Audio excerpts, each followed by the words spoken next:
Channel को subscribe करें और पास ही दिए घंटी के बटन को दबाएं। Hello everyone, myself Hina Khurana. I hope all of you are absolutely fine. So let's start to our topic. तो आज का हमारा टॉपिक है cell cycle and cell division. Previous class में हम लोगों ने सेल के बारे में पढ़ा था, प्लांट सेल के बारे में पढ़ा था, एनिमल सेल के बारे में पढ़ा था। आज हम पढ़ेंगे सेल साइकिल के बारे में और सेल डिवीजन के बारे में।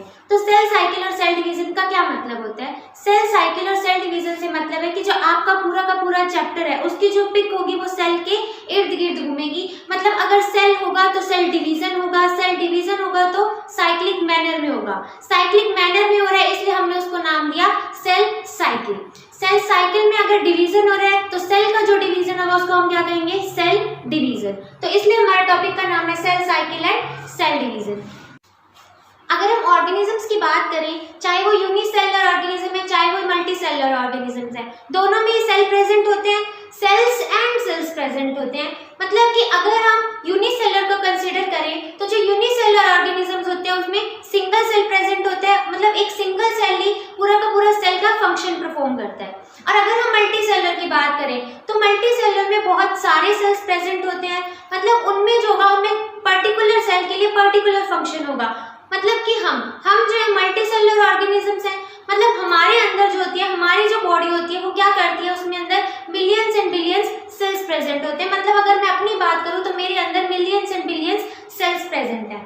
मतलब सेल्स बनते रहते हैं, डेड होते रहते हैं, रिपेयर होते रहते हैं। सेल्स जो होते हैं वो हमेशा साइक्लिक फैशन में डिवाइड करते हैं। मतलब जहां से शुरू होगा वहीं पे आके खत्म होगा। मान लो जैसे सेल ने यहाँ से डिवीजन करना स्टार्ट किया, वो साइक्लिक मैनर में चलेगा और वो यहाँ पे आके खत्म हो जाएगा। मतलब जहां से उसने शुरू किया वहीं पे आके खत्म किया, इसलिए इसका नाम दिया गया है सेल साइकिल। मतलब एक साइक्लिक मैनर में ये डिवाइड करता है। इसको हमने दो फेजेस में डिवाइड किया है, interphase and metaphase. First is interphase. First is interphase and second is anaphase, या हम कह सकते हैं मल्टीप्लिकेशन फेज। दो फेजेस में हमने सेल साइकिल को डिवाइड किया है। इंटरफेज की बात करें, इंटरफेज जो होता है ये फेज कैसा होता है? इस फेज को हम रेस्टिंग फेज बोलते हैं, क्योंकि इस फेज में जो सेल होता है वो एक तरह से रेस्ट करता है। रेस्ट करने का मतलब ये नहीं है कि वो कोई वर्क नहीं करेगा, वो बस रेस्ट करेगा। कहने का मतलब वो डिवाइड नहीं करता इस फेज में। इंटरफेज में सेल सिर्फ प्रिपरेशन करता है, वो आगे डिवीजन नहीं करता। और जो मल्टीप्लिकेशन फेज है, जिसको हम एम फेज बोल रहे हैं, इस फेज में सेल डिवाइड करता है। सेल का जो मोस्टली फंक्शन है, 95% जो वर्क होता है वो इंटरफेज में कंप्लीट हो जाता है और बाकी जो बचा हुआ वर्क है क्या रह गया? डिवीजन। जो डिवीजन होगा वो किस में होगी? एम फेज में या मल्टीप्लिकेशन फेज में। इंटरफेज देखो जो होता है, इंटरफेज मतलब कहने का कि जो सेल है, सेल इस फेज में डिवाइड नहीं कर रहा, सेल यहाँ पे सिर्फ रेस्ट कर रहा है। मतलब इस फेज में सेल खुद को प्रिपेयर कर रहा है, किसके लिए? सेल डिवीजन करने के लिए। मतलब यहाँ पे सेल को डिवीजन के लिए क्या क्या काम करने हैं, क्या क्या उसको चीज़ों की ज़रूरत है, उस चीज़ के लिए खुद को प्रिपेयर कर रहा है। जैसे कि हमारे एग्जाम्स हैं, हमारे बोर्ड एग्जाम आ रहे हैं, तो हम खुद को 1 या 2 मंथ्स पहले अपने खुद को प्रिपेयर करेंगे, खुद के लिए तैयार करेंगे कि जो एग्जाम्स है उसमें हमें सब कुछ पढ़ना है, सारा कुछ प्रिपेयर करना है, उसके लिए हम खुद को पहले प्रिपेयर करेंगे। वैसे ही सेल क्या करता है? इंटरफेज में डिवीजन के लिए खुद को प्रिपेयर करता है। मतलब कि यहाँ अपने आप को वो क्या कर रहा है? मेंटेन करता है, ग्रोथ करता है, सेंट्रियोल्स को फॉर्मेशन करता है, प्रोटीन सिंथेसिस करेगा। ऐसे बहुत सारे फंक्शन है जो सेल इंटरफेज में फेज में सेल को किस किस चीज़ की ज़रूरत है, किस किस चीज़ की उसको डिवीजन के लिए उसको चाहिए, उस सब चीज़ों के लिए वो तैयार करता है खुद को। मैंने आपको बताया कि इस फेज में सेल डिवाइड नहीं करता, इसलिए हम इंटरफेज को क्या कहेंगे? Non dividing phase. और हम इसको क्या कह रहे हैं? Resting phase. जो इंटरफेज है इसको हम रेस्टिंग फेज भी बोलते हैं और इसको हम क्या बोलते हैं? नॉन डिवाइडिंग फेज, क्योंकि सेल यहाँ पे डिवाइड नहीं कर रहा, इसलिए इसको हमने क्या बोला? Non dividing phase. और सेल डिवाइड नहीं कर रहा इसीलिए हमने इसको ये भी बोल सकते हैं क्या? Resting phase. ये तो था इंटरफेज के बारे में। अब हम बात करते हैं एम फेज के बारे में। एम फेज जो होता है ये क्या होता है? डिवीजन फेज होता है, इसलिए हम इसको डिवीजन फेज बोलते हैं। डिवाइडिंग फेज, क्योंकि यहाँ पे सेल का क्या हो रहा है, डिवीजन हो रहा है। इसको हम बहुत तरीके से कह सकते हैं, इसका नाम है एम फेज, मतलब मल्टीप्लिकेशन फेज, मतलब खुद को मल्टीप्लाई करके अपने नंबर को बढ़ा रहा है, इसको हम मल्टीप्लिकेशन फेज बोलते हैं।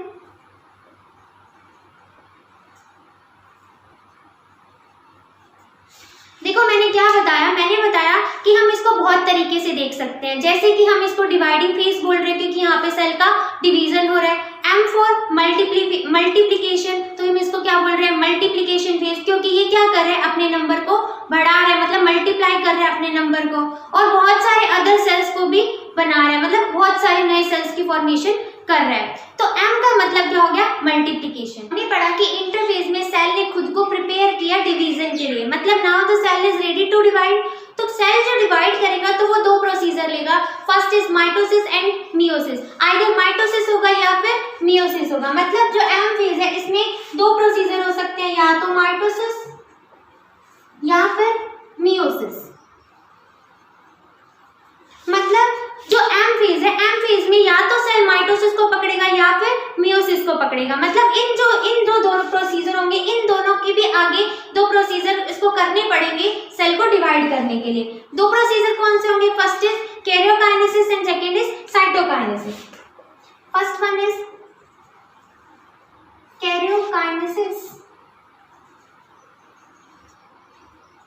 And second is cytokinesis. Karyokinesis का मतलब न्यूक्लियस का डिवीजन, साइटोकाइनेसिस का मतलब साइटोप्लाज्म का डिवीजन। हमेशा न्यूक्लियस का पहले डिवीजन होगा, उसके बाद साइटोप्लाज्म का डिवीजन होगा। मतलब कि जो सेल डिवीजन होगा, मतलब जब माइटोसिस या मियोसिस होगा तो उसमें क्या होगा, पहले कैरियोकाइनेसिस होगा फिर साइटोकाइनेसिस होगा। ये जो कैरियोकाइनेसिस हो रहा है, साइटोकाइनेसिस होगा, इसमें क्या होगा, जो कैरियोकाइनेसिस होगा मतलब जब न्यूक्लियस का डिवीजन होगा उसमें 4 मेजर स्टेप्स होंगे। कौन कौन से मेजर स्टेप्स होंगे, हम एम फेज पढ़ रहे हैं। एम फेज में क्या होगा, मैंने बताया कि या तो माइटोटिक डिवीजन होगा या फिर मेयोटिक डिवीजन होगा।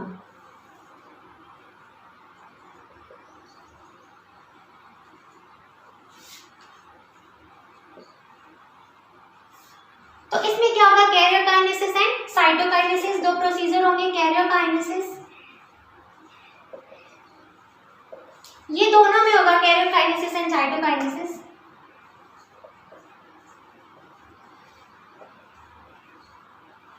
मतलब न्यूक्लियस का डिवीजन एंड साइटोप्लाज्म का डिवीजन। जो कैरियोकाइनेसिस होगा उसके भी 4 मेजर स्टेप्स हैं। First is prophase,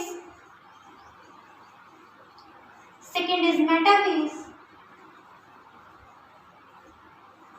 third is anaphase and fourth one is telophase. ये 4 प्रोसीजर होंगे, उसके बाद ये कंप्लीट होगा। ये हम किसका बता रहे हैं, माइटोसिस का। माइटोसिस में 4 फेजेस होंगे न्यूक्लियस डिवीजन के अंदर, prophase, metaphase, anaphase and telophase. ये इसी सीरीज में रहेंगे। उसके बाद बात करते हैं मियोसिस की। मियोसिस जो होगा, मियोसिस में 2 टाइप में प्रोसीजर होंगे, मतलब जो ये प्रोफेज, मेटाफेज, एनाफेज, टीलोफेज ये प्रोसीजर चलेंगे। मतलब जो मियोसिस है इसके अंदर क्या होगा, 2 टाइप में डिवीजन होंगे। First is meiosis 1 and second is meiosis 2। इसमें क्या होगा, फर्स्ट मैंने बताया कि वही प्रोसीजर चलेंगे, प्रोफेज, मेटाफेज, एनाफेज, तो इसका नाम हो जाएगा prophase first, second is metaphase 1,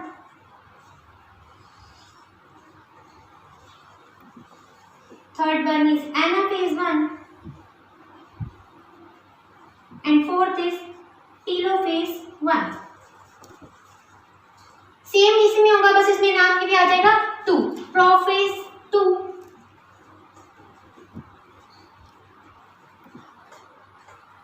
metaphase 2, anaphase 2 and telophase 2। मतलब मियोसिस जो होगा वो 2 स्टेप में कंप्लीट होगा और उन 2 स्टेप में भी भी 4 मेजर स्टेप्स होंगे। जो माइटोसिस होगा उसमें क्या होगा, 4 स्टेप मेजर स्टेप होंगे न्यूक्लियस डिवीजन में, prophase, metaphase, anaphase and telophase. लेकिन जो मियोसिस होगा उसमें 2 डिवीजन होंगे, कौन से, मियोसिस 1 एंड मियोसिस 2, जिसमें 4 मेजर स्टेप्स है, prophase 1, metaphase 1, anaphase 1, telophase 1। Meiosis 2 में भी सेम प्रोसीजर है, prophase 2, metaphase 2, anaphase 2 and telophase 2। इसके बारे में हम डिटेल में पढ़ेंगे कि ये 1 और 2 क्या चीज है।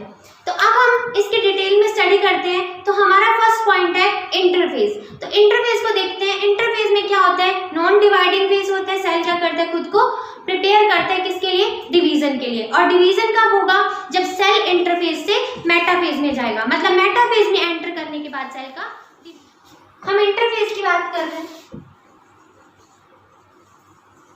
देखो मैंने बताया कि सेल साइकिल है, तो साइक्लिक मैनर में हो चलेगा डिवीजन। तो सेल मान लो यहां से स्टार्ट हुआ डिवीजन के लिए, तो इंटरफेज पढ़ रहे, तो इंटरफेज का फर्स्ट वन होता है G1 फेज, मतलब गैप 1 फेज। सेकेंड होता है S फेज, मतलब synthesis phase. Third is G2 phase, मतलब गैप 2 फेज। मतलब जो इंटरफेज है वो 3 मेजर स्टेप्स होंगे उसमें, G1 phase, S phase and G2 phase. G1 मतलब गैप 1, G2 मतलब गैप 2 एंड S मतलब सिंथेसिस फेज। ये साइक्लिक मैनर में है, तो इसका जो साइकिल होगा वो साइक्लिक मैनर में चलेगा। तो इसमें हम फर्स्ट देख रहे हैं, इसका हम एक ग्राफ बना रहे हैं।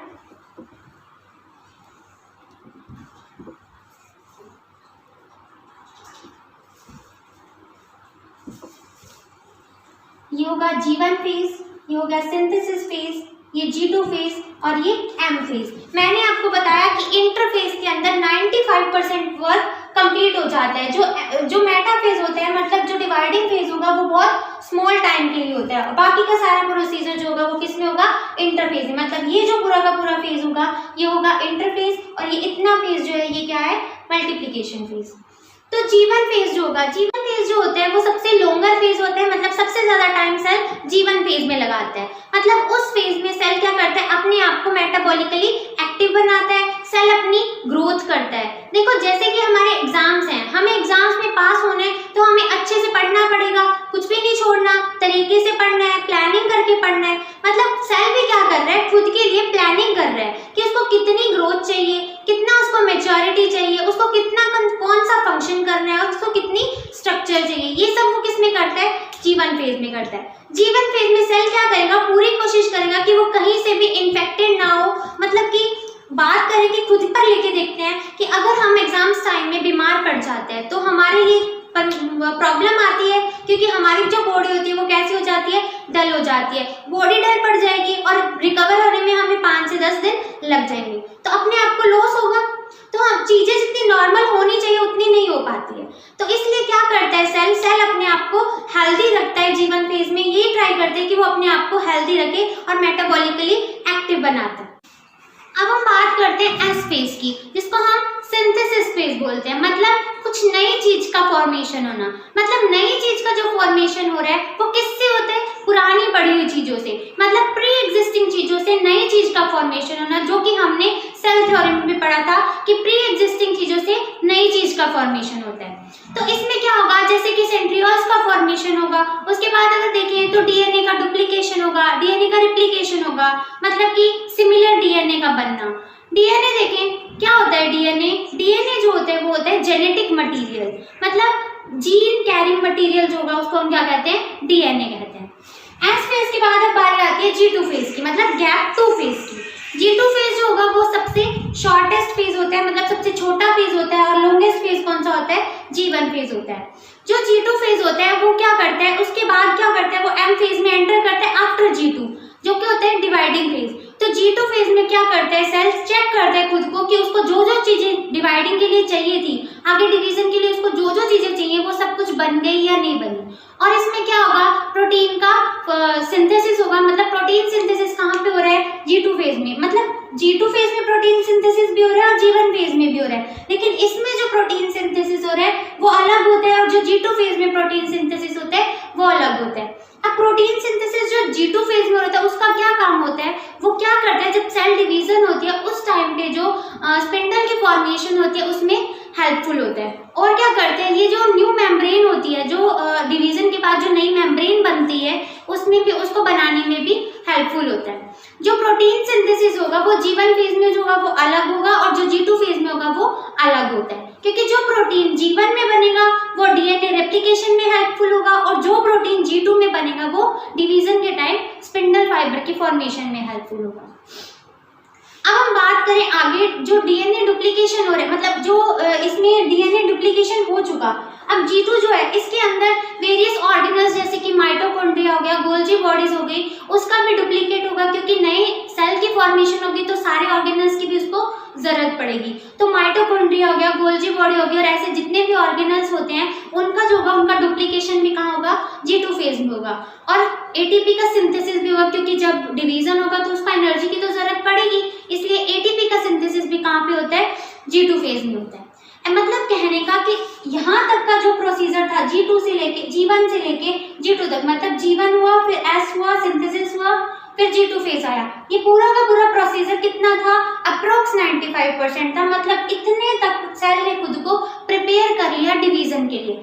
G1 के बाद सेल क्या करेगा, M फेज में एंटर करेगा, यहाँ पे M फेज में क्या होगा, सेल का डिवीजन होगा। लेकिन ये जो प्रोसीजर होगा ये बहुत छोटा होता है रिलेटिंग टू इंटरफेज। इंटरफेज जो होगा वो 95% वर्क कंप्लीट कर लेता है, इंटरफेज के अंदर सेल 95% ऑफ वर्क कंप्लीट करता है। अब हम नेक्स्ट क्लास में पढ़ेंगे एम फेज में मतलब डिवीजन कैसे होता है और किस किस तरीके से होता है, जो कि हमने पीछे ग्राफ भी देखा था कि जो मल्टीप्लिकेशन फेज होता है उसमें मियोटिक डिवीजन होगा या फिर माइटोटिक डिवीजन होगा, जो कि हम नेक्स्ट क्लास में पढ़ेंगे। Thank you.